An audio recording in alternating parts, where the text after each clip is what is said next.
Ser podcast.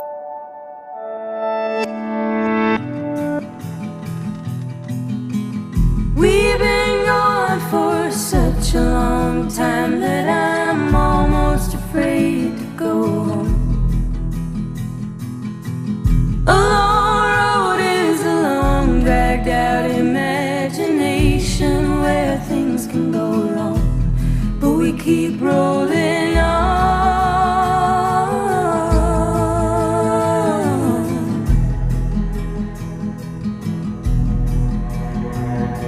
No, doctor, but if I was guessing, I'd say it was just growing pains. And painful as growing is, we can't forget it's hard to get to taking the reins, and we'll all be okay.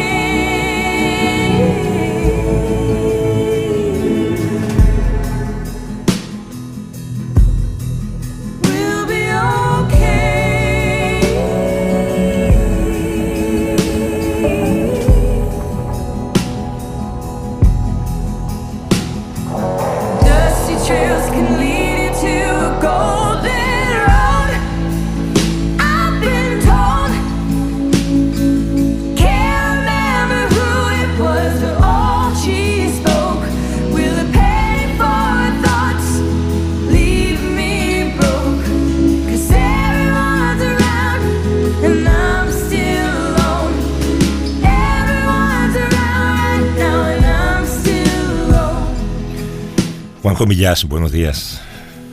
Buenos días, Javier, ¿cómo estás? Muy bien, ¿y tú? Yo bien, yo creo que un poco mejor que tú, porque... Un poquito mejor, sí. Pero tienes la voz mejor que ayer, ¿eh? Sí, digamos que ha ido subiendo la gripe hacia fosas más altas que las de la boca, ¿sabes? Ya. Bueno, pues ya sabes, cuando llega arriba te quitas el sombrero. Y... Bueno, en el cerebro suele estar siempre el virus. Sí. Oye, el otro día leí o vi en El País un vídeo que te habían hecho, que era en la biblioteca de Juanjo Millás, creo que se llamaba, que era un vídeo en el que, bueno, pues tú contabas cómo era ese santuario desde el que hoy nos hablas, por cierto. Y yo me preguntaba si no te da rubor que te entre una cámara ahí. Bueno, sí, no. Quiero decir que, por un lado, claro, porque además como yo trabajo en casa, ¿no? O sea, porque este es un espacio de mi casa, pues siempre, claro, que vienen, pues tienen que atravesar un poco toda la casa y eso, en fin, genera cierto disturbio en una casa que es muy tranquila de por sí, pero por otro lado, bueno, es gente que viene a interesarse por lo que haces, ¿no? Por lo que escribes, por tus novelas y tal, y eso es un motivo de gratitud, ¿no? O sea, son las dos cosas, sí, un poco de rubor, pero también un poco de placer por el hecho de que alguien piense que puede tener interés o que tú digas respecto a tu trabajo, sí, claro. A todos nos gusta hablar de nuestro trabajo, ¿no? A ti te llaman... hombre, a ti no te gusta cuando te llaman de un sitio interesante para hablar de los secretos de la radio. Sí, pero siempre pienso que lo que yo pueda decir no es interesante. Bueno, pero esto es una cuestión que hablo con mi psicoanalista, ¿no?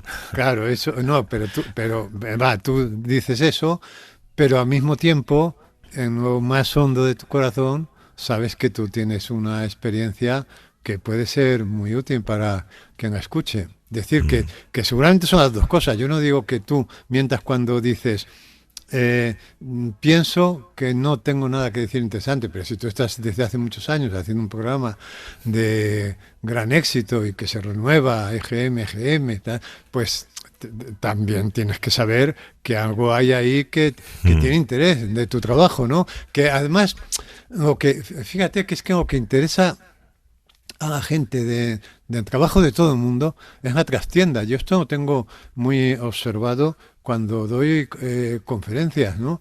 A la gente lo que interesa saber es cómo trabajas tú, pero cuál es el método, a qué hora te levantas, con qué estado de ánimo te pones, si te tomas un café, si no te tomas... Y yo cuando voy a congresos de escritores, me llama mucho la atención que en las intervenciones públicas que tenemos cada uno, bueno, pues son intervenciones todas correctas, ¿no? Y algunas que pasan de lo correcto y son brillantes incluso, ¿no?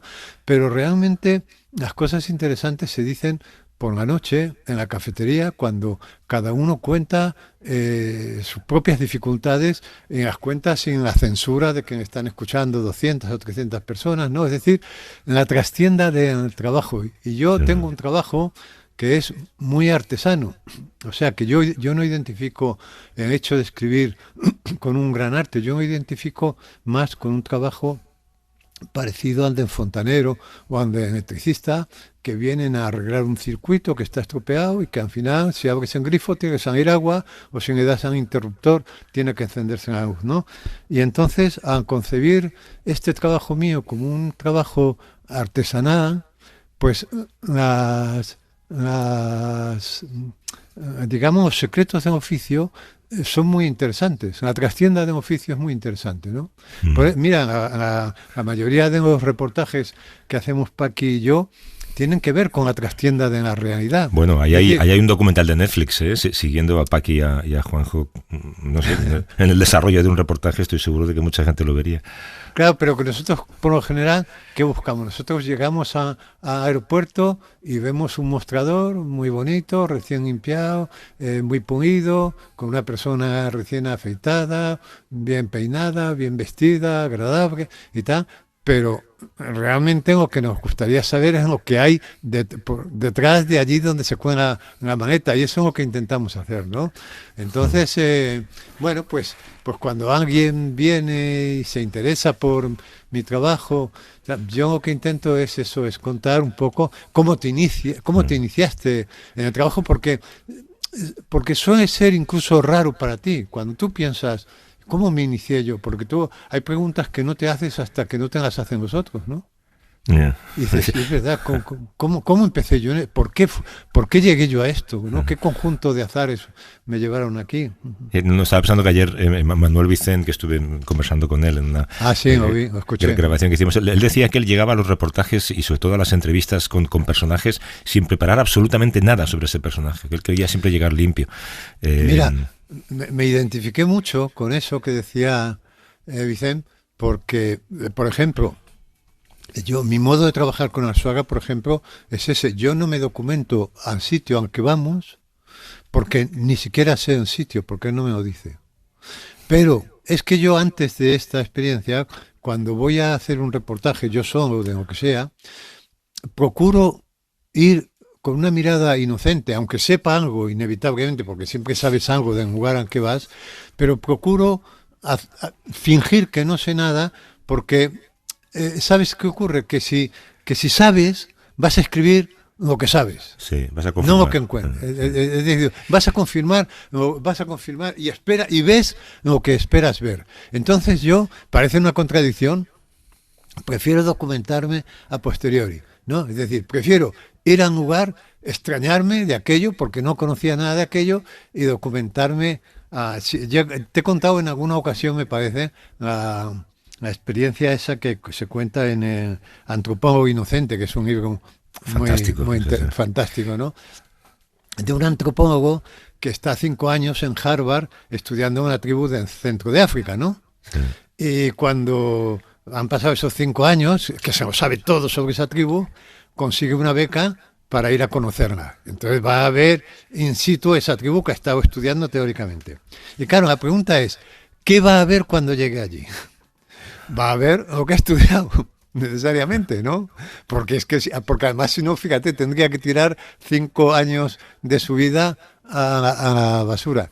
Pero es que además, luego añade una coletilla el autor, que es muy graciosa, dice, pero es que además estas tribus tienen ojeadores que están mirando, y cuando llega el antropólogo avisan a la tribu y dice que viene el antropólogo, y entonces entonces se ponen a hacer las tonterías que el antropólogo espera que hagan. Se lo cuenta Nigel Barley, el antropólogo. Claro, con lo cual se produce una especie de complicidad entre el antropólogo haciendo de antropólogo y la tribu haciendo de tribu. Y la tribu, y vamos a fingir que somos una tribu, ¿no? Pues el mejor modo de evitar que te ocurra eso es ir a los sitios un poco virgen, y documentarte a posteriori, porque si no, no te extrañas, ¿no? Tú no ves en las ruedas de prensa, esto es muy frecuente, que siempre tú ves en las ruedas de prensa que hay un movimiento de periodistas por ahí, va a salir no sé quién y va a dar una rueda de prensa, y siempre hay un periodista que da la impresión que está despreocupado y tal, porque da la impresión de que se sabe lo que va a pasar ya, ¿no? Y ese no va a escribir nada interesante, porque va a escuchar lo que esperaba escuchar. Sí. Entonces, el que puede escribir algo interesante es aquel, aunque extraña, y dice, ostras, fíjate lo que dice. ¿Qué hago yo aquí, no? ¿Qué hago yo aquí? Y lo que está diciendo. ¿De qué va esto? ¿De qué va esto? ¿De qué va esto? Claro, pues. Bueno, pues eso es una buena técnica periodística que igual deberíamos aplicar, y es enviar siempre a cubrir algo a alguien que no sabe nada o de otra sección, ¿no? Pero bueno, oye, y mira, esa recomendación hay que hacerla porque además es un momento ahora de vacaciones. Si alguien no ha leído El antropólogo inocente de Nigel Barley, es un libro delicioso. Lo recomendamos muchísimo. Cargado de humor. Me preguntaba también, por cierto, imaginando a la gente del país en tu casa con una cámara y tal, preguntándote dónde está el despacho de Paqui. No sé si es ese momento. Pero bueno. Bueno, tú sabes que a veces llaman y lo coge mi mujer y dice, no, Paqui. Ay, pobre. Oye, ¿has superado la eliminación de España en el Mundial de Qatar? Bueno, te has enterado que ha sido eliminada España, ¿no? Bueno, claro, me he ido enterando, ya sabes, sin querer. Esto, como se entera uno de estas cosas, ¿no? Y ha habido una cosa que me ha llamado muchísimo la atención, ¿no? Y es la extrañeza que produce el hecho de que alguien no sea solo de un sitio, ¿no? Y me explico. Estoy hablando del jugador de Getafe, Achraf Hakimi, que fue el que metió en gol que dio la victoria a Marruecos. Digo de Getafe porque nació en Getafe este hombre, sí, ¿no? Y entonces produce una gran extrañeza en el hecho, y dice, hombre, creció en Getafe, y nació en Getafe, en Gregorio Marañón, ¿no? Y resulta que juega con la selección marroquí, pero es que este hombre es de Getafe, es de Marruecos, es de París, es de Madrid, es de Milán. Es decir, este hombre nació en el Hospital Gregorio Marañón, aquí en Madrid, se crió en Getafe, juega actualmente en el Paris Saint-Germain, estuvo en los juveniles del Real Madrid, estuvo jugando en el Real Madrid, ¿no? A los 20 años en Madrid lo cedió a Dortmund, que no sé de dónde es, un equipo que se llama Dortmund. Yo creo que es alemán. Y luego, ¿Alemán? No sé dónde. A Dortmund, no tengo ni idea. Pero como era una cesión, luego se lo devolvieron estas cosas del fútbol, ¿no? Que tal. Y entonces en Real Madrid lo vendió por 43 millones, ¿no? Por 43 millones al Inter de Milán. Y del Inter de Milán ya pasó hace un año o dos, me parece, a Paris Saint-Germain. ¿De dónde es Achraf Hakimi? Vamos a ver. De Getafe, o sea, ¿no? No, pero de Marruecos tampoco, ni de París, es de todos los sitios y de ninguno. Y entonces lo que a mí me causa una extrañeza sin límites es que vivamos aferrados todavía a la idea de que alguien tiene que ser de un sitio, de que tenemos que ser de un sitio, ¿no? Tú, por ejemplo, Javier, ¿de dónde eres? Yo soy de Madrid. Sí, tú eres de Madrid, pero tú ¿dónde estás ahora? Estoy en Washington. ¿Y dónde vas a pasar las Navidades, que es la fiesta más familiar del año? Pues en Washington, sí. En Washington. ¿Y tus hijas de dónde son? Son de Washington. Son americanas, ¿no? Sí. Entonces, ¿qué es esto? ¿Qué es esto de que tengamos que ser de un sitio cuando la historia de la humanidad es precisamente la historia de irse? Sí. Es la historia de irse física y mentalmente, porque nosotros, fíjate tú que la única orden clara que hay en la Biblia, ¿no?, que es nuestro gran texto religioso, es creced y multiplicaos y conquistad la tierra. Y ya hemos conquistado, es decir, que tú imagínate en la antigüedad prehistórica, imagínate que un grupo de 10 personas, ¿qué necesitaría para vivir a lo mejor? Pongamos que 10 hectáreas, no sé, pongamos que 10 hectáreas para vivir, de caza, de las recolecciones, pongamos que 10 hectáreas. Pero claro, nacían a segunda generación y ya no podían vivir tantos en las 10 hectáreas. O sea, a segunda generación se tenía que ir más lejos. Y la tercera más lejos. Y en la historia de la humanidad es la historia de las migraciones, porque la humanidad yo creo que no es de ningún sitio. Yo creo que constitutiva de la que hemos hablado a veces refiriéndonos a Gabilondo, el filósofo, de que no estamos a gusto en ningún sitio, ¿no? de que estamos esto que cuentan muchos emigrantes, por ejemplo. Yo he tenido mucha relación con los argentinos y dicen, hay un momento en que dejas de ser de donde eras, pero no llegas a ser de donde eres, de donde estás. Es decir, hay mucho, esto cuentan mucho los argentinos. Sí, pero esto es una vez que te mueves, digamos. Pero es verdad que en España es un país de gente que nace, que crece y que muere en el mismo lugar. ¿Lo dices por los gallegos? ¿Lo dices por los asturianos? Lo digo por el general de la población. Yo lo digo por mis padres, lo digo por muchísima gente. Bueno, en el caso de mi padre no, porque mi padre es de Haro, es de Rioja. Pero pues mira, tú también te has movido, pero yo creo que en general, comparado por ejemplo con Estados Unidos, donde la gente nace en un sitio, crece en otro y muere en Florida habitualmente, es muy diferente. Bueno, pero que somos, nosotros los españoles, digamos, que vamos a ver, así en general podemos decir que no somos un país a lo mejor que se ha movido tanto, no sé, habría que verlo, ¿no? Pero lo que te quiero decir es que somos extraterrestres, porque ya hemos conquistado la Tierra y ahora estamos intentando conquistar el espacio porque tampoco estamos a gusto aquí, ¿no? Yeah. Y seguramente no estamos a gusto aquí porque no somos de aquí, porque nosotros vinimos en forma de bacterias del espacio, ¿no? Entonces, esta sorpresa que produce, esto es lo que me interesa a mí de todo el mundial, ¿no? Esto es decir, ostras, Hakimi resulta que es de Getafe y juega en esto como si fuera una contradicción. No, este hombre le ha comprado un chalet a su madre en Parga, me parece, y vendrá por aquí y comerá con su mamá en Parga, pero luego jugará con jugará en la selección de Marruecos y estará en el Inter de Milán, porque no somos de ningún sitio, ya está bien ser de algún sitio. A mí me da envidia la gente que sí que se identifica mucho con un sitio. Yo siempre digo que como no hay en todo mi cuerpo un solo gen nacionalista, me da mucha envidia pues ese vasco que echa de menos su tierra y que le gusta crecer en Euskadi, o ese catalán que es por encima de todo catalán, ¿no? Yo asumo que soy de Madrid porque he nacido allí, pero por un azar cósmico, y con todo mi respeto a Madrid y todo el cariño que le tengo, pero no es algo que a mí me cargue de emoción pensar que soy de Madrid, ¿no? Claro, pero tú dices eso, pero tú en la primera oportunidad que tuviste, profesional que tuviste de irte de corresponsal a Estados Unidos, te fuiste a Estados Unidos. Sí, porque yo lo que quería era viajar, claro.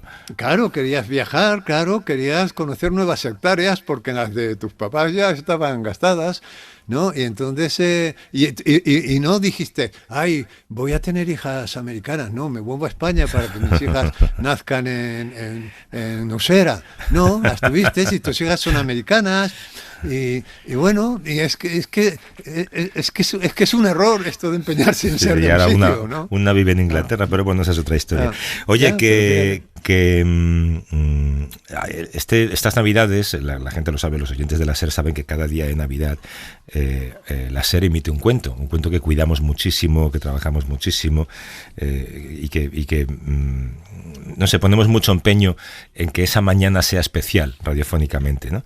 Y este año ese cuento lleva la firma de alguien, espera, lo tengo por aquí apuntado, un tal Juan José Millas. Es el Mago de Oz. Vamos a escuchar, yo creo que no has escuchado todavía ningún extracto, ¿no, Juanjo, de cómo ha quedado el cuento? No, todavía no. Bueno, pues es el Mago de Oz en versión de Juan José Millas. Al poco de ponerse en camino, apareció ante ellos un barranco muy hondo, de paredes verticales y repleto de rocas puntiagudas en el fondo. Dorothy se asomó al vacío y se retiró enseguida aquejada de vértigo.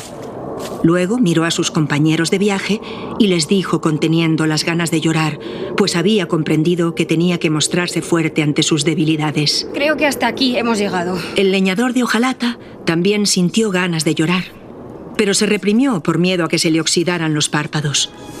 Tras unos instantes de deliberación, el león decidió que podía saltar de un lado a otro del barranco sin problemas. En cada salto, Bueno, no vamos a hacer a uno más. sobre mi lomo. El primero... Más spoilers.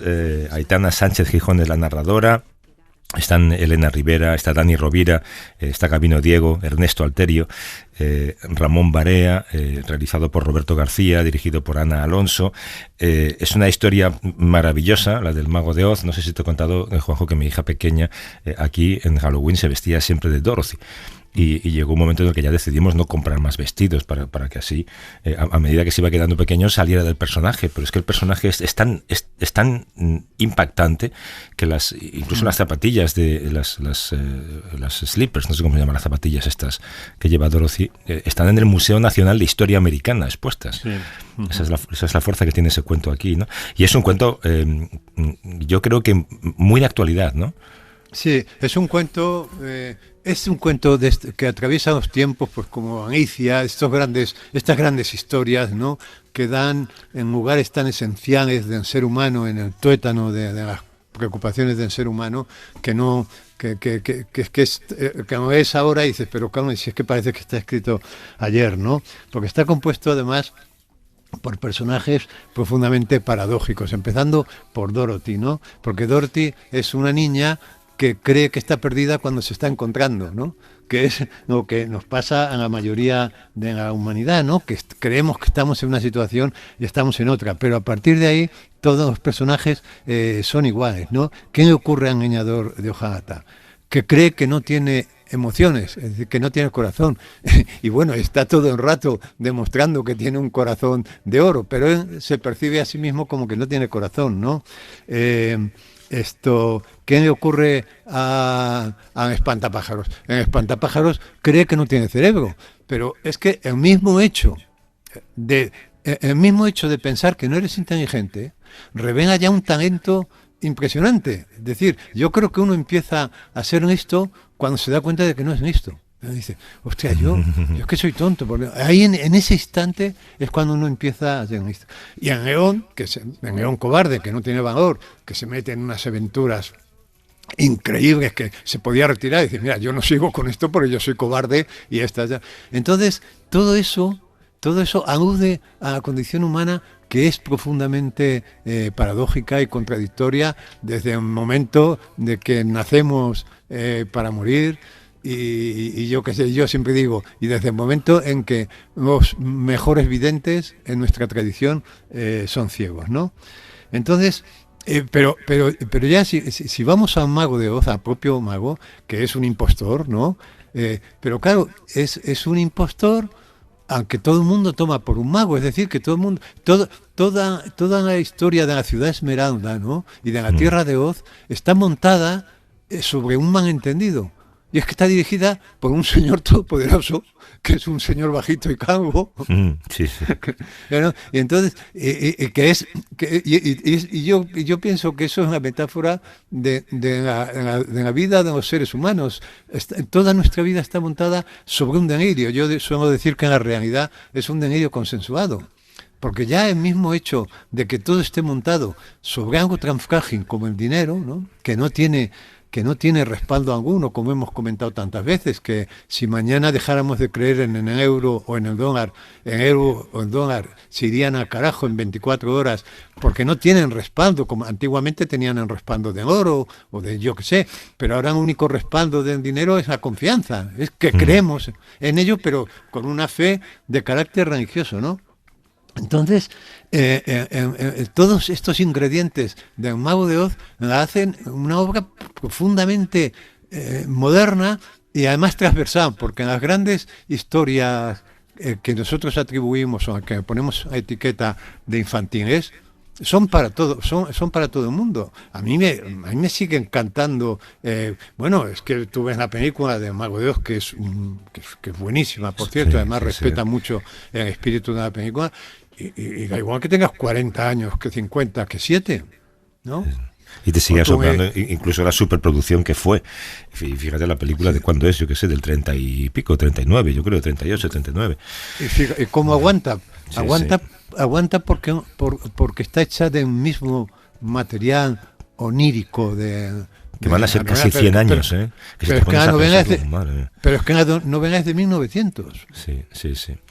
Bueno, pues el 25 de diciembre a las 12 en punto, justo cuando casi acaba a vivir con Lourdes Lanchos era entonces, pero luego también retoma Lourdes para charlar sobre el cuento.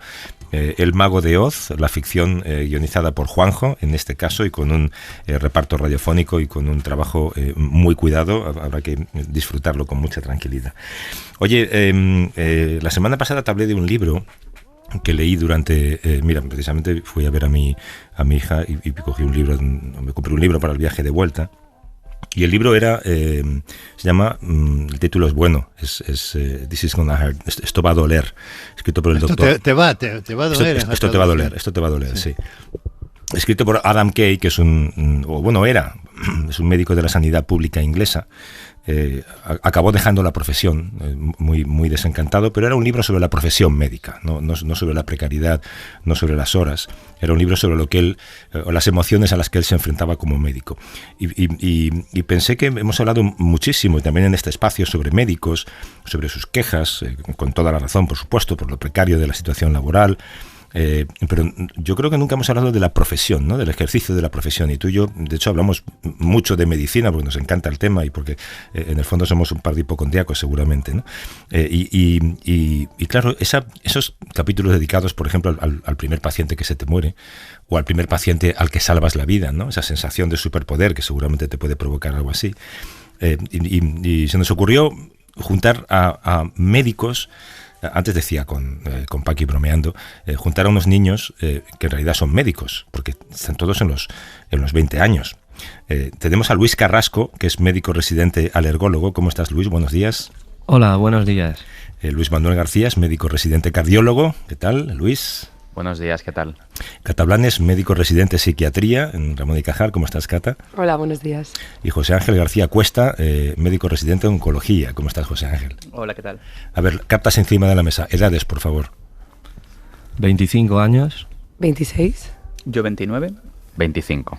¿Cuántas veces habéis entrado a una habitación o alguien ha entrado a una consulta y ha dicho que venga el médico, por favor, porque vosotros sois demasiado jóvenes para decir nada?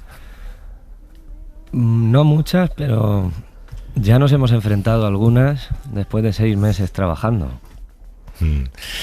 Yo me gustaría que vosotros cuatro que estáis ahí juntos convirtierais esto, imaginarais que estáis en esa sala que, bueno, esto lo he visto en la televisión, así que tiene que ser verdad, ¿no? En la serie Urgencias y en tantas series de médicos, tiene que haber una salita en la que os juntáis a tomar el bocadillo y a contar un poco lo que os pasa y a echar una cabezada, ¿no? ¿Esa sala existe? Bueno, mentidme y decidme que sí. Existe. No es mentira, no es por quedar bien, que existe de verdad. Tenemos nuestra salita ahí en la que aprovechamos para contarnos nuestras cosas y también para descansar un poquillo. Y en esa sala, según por lo menos lo que cuenta este hombre, Adam Kay, en el libro, hay también mucho humor, hay mucha desesperación de vez en cuando, mucha ayuda, pero vamos a empezar por el humor. Él contaba en un capítulo que ahí los médicos muchas veces se cuentan entre ellos los síntomas imposibles que describen los pacientes. Por ejemplo, que llega un paciente diciendo que siente que le pican los dientes.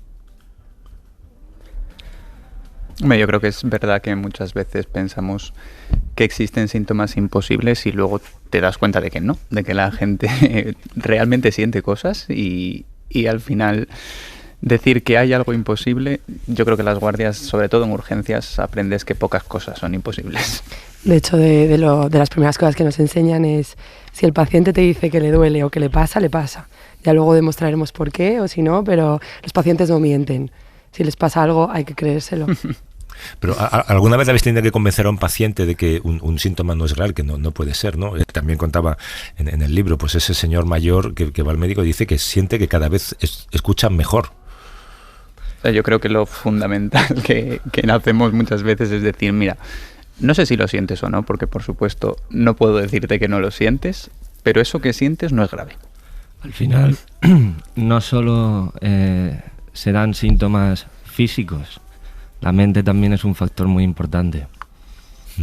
Vosotros cuando empezáis a ejercer, cuando salís del ámbito académico, digamos, y empezáis a ejercer como lo que sois ahora, como médicos, como doctores, ¿cuáles son las primeras sensaciones? ¿Teníais miedo de no saber diagnosticar? no sé, teníais emoción. Bueno, yo creo que sobre todo incertidumbre, ¿no? El pasar de lo que es el libro a lo que es una persona, pues te hace lógicamente pensar en la incertidumbre. Es decir, bueno, es alguien que está depositando pues mucha confianza en mí y yo tengo que saber corresponder a eso. Y no sé, yo creo que por las caras de afirmación que veo, me parece que la incertidumbre es algo que es común a todos, ¿no? Sí es. Y también los pacientes y los familiares preguntan. Que los libros pues tú lo lees y sí que hay preguntas que luego siempre puedes revisar, pero cuando estás ahí con el paciente sufriendo y el familiar aún más preocupado delante y te hacen una pregunta que no sabes contestar, pues tienes que convertirte en una especie de actor que sea capaz de salir de la situación para ir a revisarlo o a preguntarlo a alguien más mayor y volver sin que desconfíen de ti.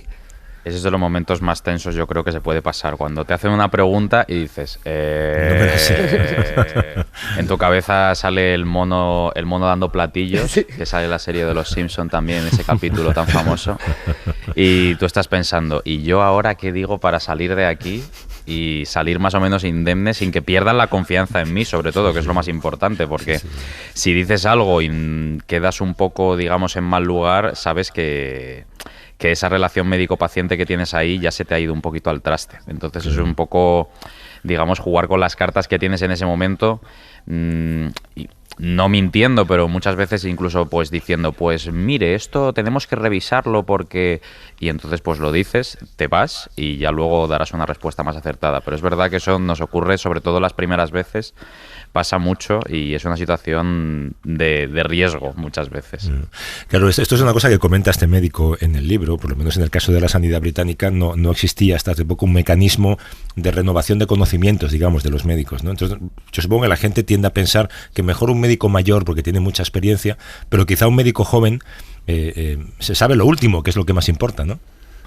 Bueno, yo creo que es un poco el equilibrio, ¿no?, entre las dos cosas. El decir, pues muchas veces nosotros como médicos más jóvenes pues tenemos una visión quizá más global de las cosas y es cierto que los médicos más mayores y su experiencia pues muchas veces vale mucho e incluso vale más que un libro. El decir, mira, el libro me puede decir esto, pero ¿qué quieres que te diga? Yo he visto esto más veces y a mí me está recordando a esta situación. Y te vas dando cuenta según van pasando los años que efectivamente se le da poco valor fuera y sin embargo nosotros le damos mucho valor a lo que realmente a ti te parece que tiene, aunque hay algo que no cuadre dentro de un libro, ¿no? Entonces... El llamado ojo clínico al final. Ojo clínico. Oye, contadnos alguna situación que luego hayáis contado en esa habitación, que tenga una parte de comedia, seguro que todos habéis pasado por alguna. Bueno, yo sí que es verdad que me acuerdo de la primera vez que yo vi un paciente. Yo soy oncólogo y nosotros entramos en la planta de hospitalización de oncología y yo iba pues muy ilusionado a ver al primer paciente, ¿no?, que tenía yo iba con el que en ese momento era el adjunto, que afortunadamente estaba al lado. Yo me acuerdo que yo entré a preguntarle al señor que estaba ingresado por una complicación médica, pero tenía un carácter bastante peculiar. Entonces yo fui a preguntarle que qué tal había pasado la noche, que qué tal se encontraba. Su respuesta la verdad es que fue bastante categórica y me dijo, mal tengo cáncer, ¿cómo quieres que esté? Yo no sabía muy bien dónde meterme. No era una respuesta que yo me esperara. Y la verdad es que no sabía muy bien cómo salir de la conversación, porque tú tienes un guión preparado para una conversación, sobre todo las primeras veces, donde tú dices, bueno, pueden pasar esta serie de cosas, voy a hacer contención de daños. Y a veces los pacientes te rompen y dices, pues tiene usted toda la razón, no sé muy bien qué quiere que le diga ahora. Afortunadamente había alguien allí para salvarme que redirigió la conversación, ¿no? Pero bueno, yo creo que es un ejemplo de lo que puede pasar y muchas veces por lo que vas aprendiendo a lo largo de los años, que efectivamente el señor tiene razón, es una respuesta válida. Claro. Cata, Luis. Sí, yo el primer paciente que vi, de rebote acabé en la urgencia de pediatría. Claro, entonces ya no es solo el paciente, que era un niño de 3 años, sino los padres esperando que una persona que era su primer día les diese una solución. Claro, fruto de mi inexperiencia, pues cierto nerviosismo quizá empecé a transmitirles y tenía detrás a una compañera que llevaba apenas una semana más que yo, pero ya se desenvolvía más fluidamente. Así que hice así como unos gestos y ella entendió que debía venir a socorrerme. Y bueno, entre los dos pues resolvimos la papeleta y nada, a partir de ahí pues ya me hice cierto protocolo para preguntarle a los pacientes y solventar las situaciones. Hombre, ya te digo como padre que también ir a urgencias con un hijo y que te toque el primer día de un médico es mala suerte para el padre, ¿eh? Pero bueno. Bueno, pero intentamos que no pasión, se note. Sí, exacto. Y esfuerzo. Disimulamos mucho. No sé. ¿Habéis? Dime, Juan. No, digo, Javier, que no sé si da pánico o ternura vernos tan frágiles. Y luego, por otra parte, esto, claro, nos habéis traído a médicos de todas las especialidades, que es como a un hipocondríaco, es como ponerle a un goloso una caja de bombones. Estás en un buffet ahora mismo tú, ¿no? No sé si preguntar ¿qué hay de lo mío? ¿Qué hay de lo mío? A un oncólogo o a un dermatólogo. Pero bueno, no. En fin, pero tengo mucho interés en que Marina Vergara,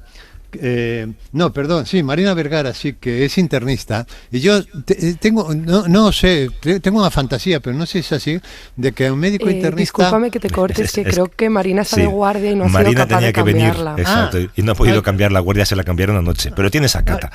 En la que más me interesaba a mí. Vaya hombre.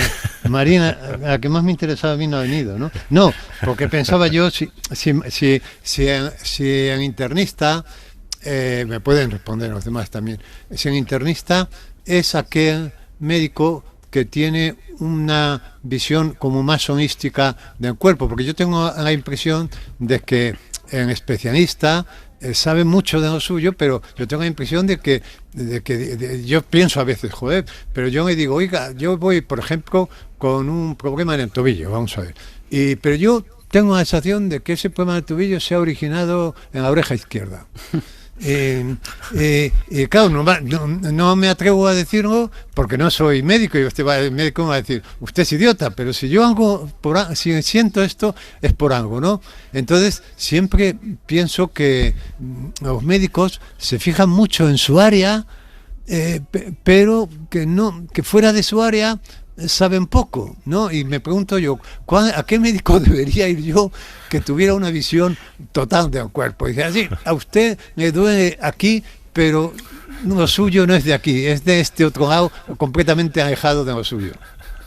Hombre, yo creo que es cierto que al final nos hemos dividido en especialidades y son pues 48 especialidades médicas, porque al final intentar abarcarlo todo es complicado. Es cierto que el internista en ese sentido pues tiene una especialidad que no está centrada en un órgano ni en un aparato, sino que sí que pues puede tener una visión global, que en muchos casos eso nos ayuda un montón.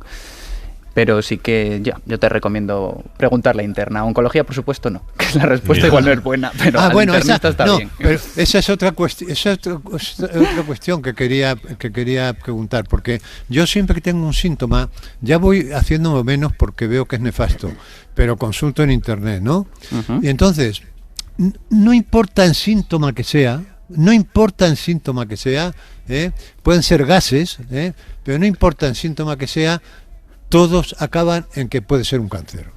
Entonces, digo yo, cuando vosotros estáis frente a un enfermo y tenéis que decidir un diagnóstico y mandar a casa o no mandar a casa, hospitalizarlo, ¿cómo os movéis en todo este abanico de posibilidades tan grandes que además cuanto más se sabe de medicina, más posibilidades hay, ¿no? Sí, yo creo que eso es una cosa también que es fundamental según van pasando los años de residencia. Yo que quizás soy el más mayor de aquí, pues lo voy viendo más. Y esto nos cuesta mucho con los pacientes que son de números, especialmente con los ingenieros. Nos cuesta muchísimo explicar que la medicina realmente pues juega con un umbral de incertidumbre que es alto y que nosotros tenemos que ir manejando esa escala de grises, porque efectivamente, como tú dices, si lo pones en Google, pues seguramente sea cáncer. Pues seguramente sí, todo es cáncer, pero es cierto que muchas veces nosotros tenemos las herramientas necesarias para acotar ese umbral de incertidumbre y decirte, no creo que sea cáncer, además con un muy alto grado de probabilidad. ¿Puedo jurarte con mi mano derecha que esto no es cáncer? Pues es que la medicina nos enseña que pocas veces se puede jurar nada con la mano derecha. Claro.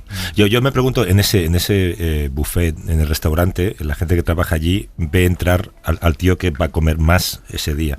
¿Vosotros veis entrar al hipocondríaco cuando entra por la puerta? Hombre, yo creo que aquí le voy a ceder la palabra a mi compañera de psiquiatría, que seguro que está deseosa de contarnos su experiencia. Muy a mi pesar, muchas veces cuando nos llaman al Busca, cuando llega un paciente a la urgencia, porque somos primera llamada en el Ramón y Cajal, y a veces pues estamos en otra área del hospital o en la planta, o total, que a medida que vamos haciendo el camino hacia la urgencia, muchas veces identificamos quién va a ser nuestro paciente. Pasamos por la sala de espera, echamos un vistazo y decimos, es ese. Y la verdad es que la mayoría de veces acaba siendo. Pero bueno, también eso es un poco el ojo clínico, o sea, no es porque sean diferentes ni especiales, pero porque tú ya vas viendo un poco. Esto es como una vez el padre de un amigo mío, que es oncólogo también, fue a la consulta una paciente suya con el marido, y tan solo por el tinte del pelo le dijo, hazte una prueba porque creo que puede ser que tengas cáncer, y tenía un cáncer. Entonces al final ya no es solo porque sean pacientes diferentes los míos, sino porque yo creo que al final ese ojo clínico se va extendiendo un poco a todo el cuerpo y toda la persona.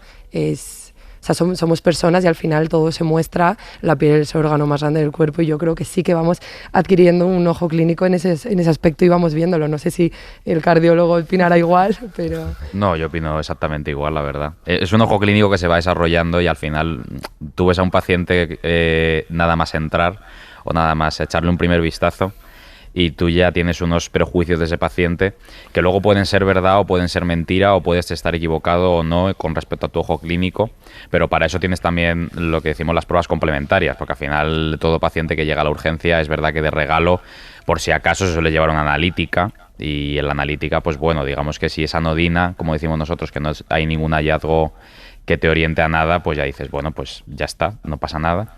Pero es verdad que alguna vez te llevas alguna sorpresa. Tu ojo clínico te dice, no le va a pasar nada, va a tener esto, y luego surgen sorpresas. Eso también es algo que es así, porque como ha dicho antes mi compañero de oncología, realmente tú te estás moviendo en un abanico de incertidumbre muy amplio en el que tienes que jugar un poco con todo y... Como ha dicho, no se puede jurar nada con la mano derecha porque realmente no hay blancos ni negros en medicina. Es una escala de grises muy amplia, una gama con muchos matices en la que hay que jugar con todas las pruebas y con todo lo que te puede contar el paciente. En tantos años de formación, ¿alguien nos ha enseñado a dar malas noticias? Pues es una cosa que realmente... yo me acuerdo que de estudiante, en mis prácticas en centro de salud, en atención primaria, tuve una tutora muy buena que va a sonar un poco violento, pero es verdad que incluso de dar malas noticias se ha hecho un arte incluso, y tiene hasta un método científico para hacerlo, porque incluso hay como, digamos, protocolos y procedimientos como para cómo dar una mala noticia de la forma más adecuada posible. Pues se te dice que tiene que ser en un entorno, digamos, pues bueno para el paciente, que lo hagas a solas, que estés sentado con él, etcétera. Y es verdad que esto a mí me lo enseñó ella, porque es verdad que me dijo que esto es una cosa que en la carrera nunca se enseña, y ella aprovechó como para enseñármelo, como digamos en un mini taller que hicimos. Y sí.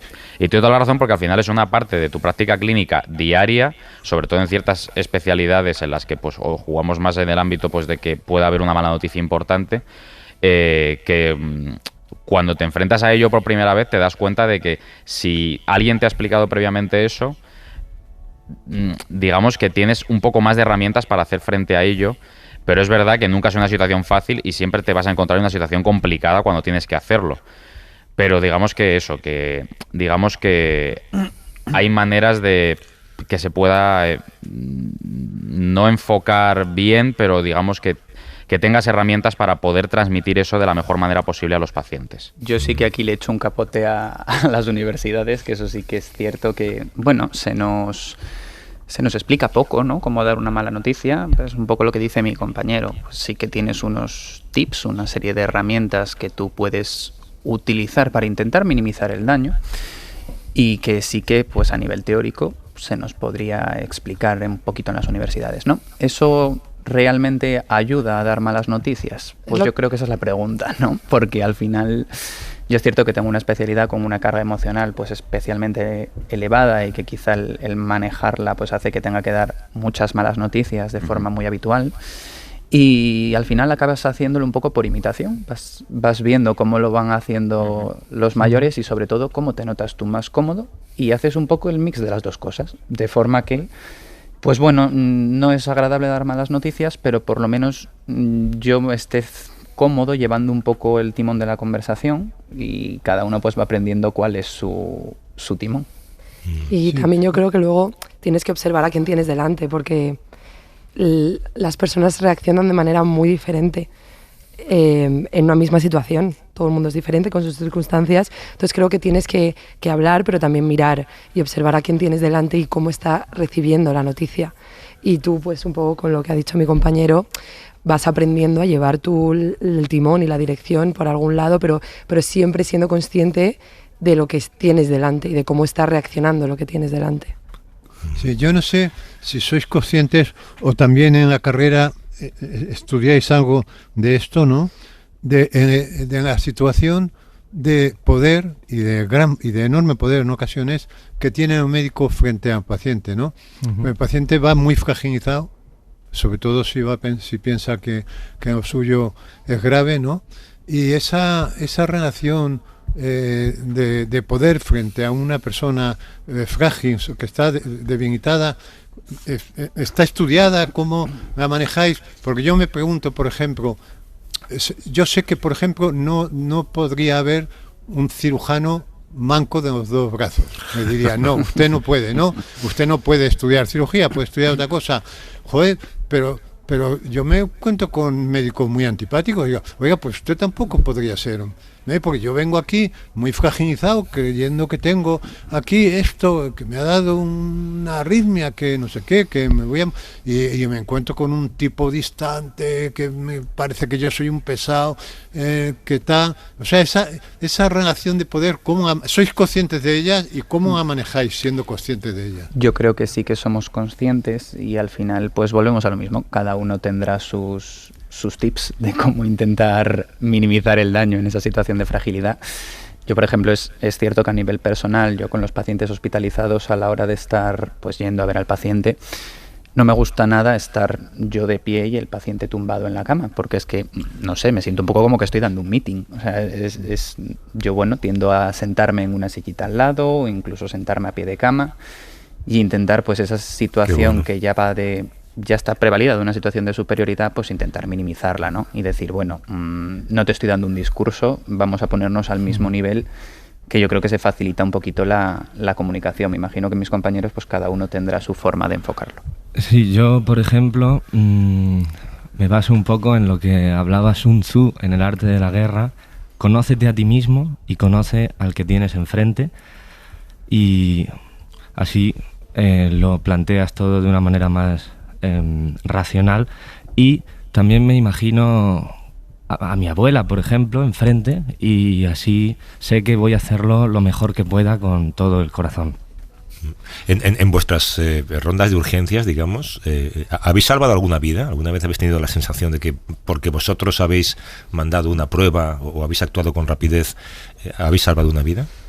Sobre todo yo creo que tenemos la sensación de equipo, ¿no? De decir, no es tanto que yo haya salvado una vida, sino, mira, gracias a Dios, alguien, fuera el que fuese, en este caso, pues coincidió que era yo el que estaba allí delante, pero gracias a Dios alguien pensó en esto, porque efectivamente la situación era grave, no era una situación fácil de ver, porque al final yo creo que la población pues, está todo muy inculcado, especialmente con los códigos ictus, con, no sé, la labor de prevención sanitaria que se ha hecho ha sido muy grande, pero al final las cosas que no son tan quizá obvias o más fáciles de ver como esa, pues dices, jolín, menos mal que alguien ha pedido esta prueba, gracias a Dios. Alguien, el ojo clínico que decimos, ¿no? En este caso he sido yo, pero podía haber sido otro, da igual. La cuestión es que alguien lo haga. De hecho, en el libro comentaba este médico que un médico bromeaba de que un paciente había ido con el síntoma de que sentía que sudaba solo por la mitad de la cara y se reía de ese síntoma, y resulta que es un síndrome también gravísimo. Sí, es parte del síndrome de Horner, efectivamente, sí. Luego, además, nos ayudamos mucho entre nosotros. Yo me acuerdo una vez, una de mis primeras guardias, en ese momento la persona que es mi supervisor, digamos, no estaba, se fue a comer, Y de repente me vio una enfermera y me dice, tu paciente no responde. Llevaba 2 semanas y fui corriendo y efectivamente mi paciente en ese momento no respondía. Y yo me vi sobrepasada y fui al cuartito de los médicos, a este famoso cuartito, y dije en voz alta, ayuda, mi paciente no responde, no sé qué hacer. Y automáticamente 4 residentes mayores de diferentes años, desde R4 hasta R2, se levantaron los 4 y vinieron conmigo. Solo me preguntaron qué cama y qué tiene. Y en ese momento tú te sientes totalmente, totalmente acogido y no ayudado. O sea, el momento en el que se levantan y van, dices, gracias a Dios. Entonces es súper importante el equipo que hacemos. Y desde luego me ayudaron en todo, se encargaron de todo y el paciente se salvó. No por mí, pero se salvó. Pues mira, en esta nota solidaria y además tan bonita como la has relatado, os voy a despedir. Me encantaría tener más tiempo porque tengo tantas preguntas y luego aparte... Perdón, ¿para esta tos qué hago? Si lo buscas en internet seguro que es cáncer, no mires. Seguro. Luis Carrasco, que es médico residente alergólogo en el Ramón y Cajal, Luis Manuel García, médico residente cardiólogo, también Ramón y Cajal, Cata Blanes, residente psiquiatría, y José Ángel García Cuesta, residente de oncología en La Paz. Oye, mil gracias a los 4 por lo que hacéis y por haber venido a contarlo. Un abrazo fuerte y suerte con todo. Gracias a vosotros. Gracias a vosotros. Hasta luego. Un placer, hasta luego. Juanjo, tenemos que hacer otra vez esto, ¿eh? Esto es un buffet. Sí. Barra libre de medicina. Un abrazo, cuídate. Venga, un abrazo, hasta luego.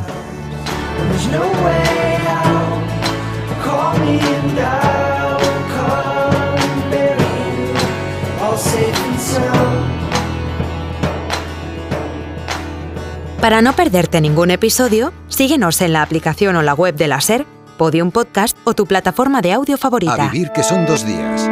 Cadena SER. La radio.